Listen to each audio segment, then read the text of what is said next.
When I went to Copenhagen, I did not open a bank account.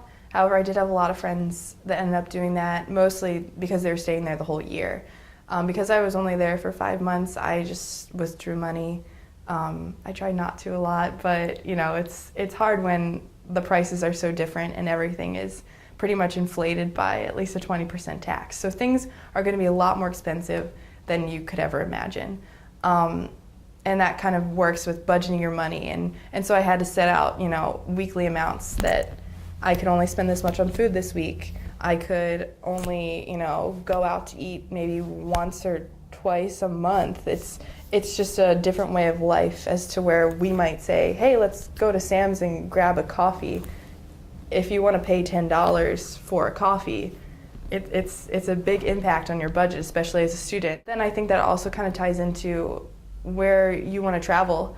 I think when people go to Europe, everyone always tells you how great the Euro system is and traveling and Eurorails and whatnot, but you have to realize when you go to Copenhagen, it's a little bit more secluded in terms of it being a huge city. While there is a lot of delays and flight action going on, it's not always the cheapest place to fly out of.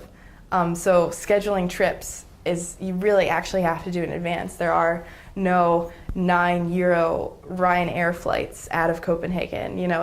It's not what you've heard about. You are going to be probably paying at least $100 for a flight. That kind of is a huge part of before you go, saying these are the places that I have to see before I leave, and you have to budget that and plan it out a while in advance before you get there. And it's a huge issue because your fall break happens and it comes like that, and all of a sudden you have a week off and you haven't booked a flight yet. So it's a pretty hard thing to do, to budget months in advance in a currency that you're not really familiar with. But it's definitely possible once you get there and you figure out how everything works.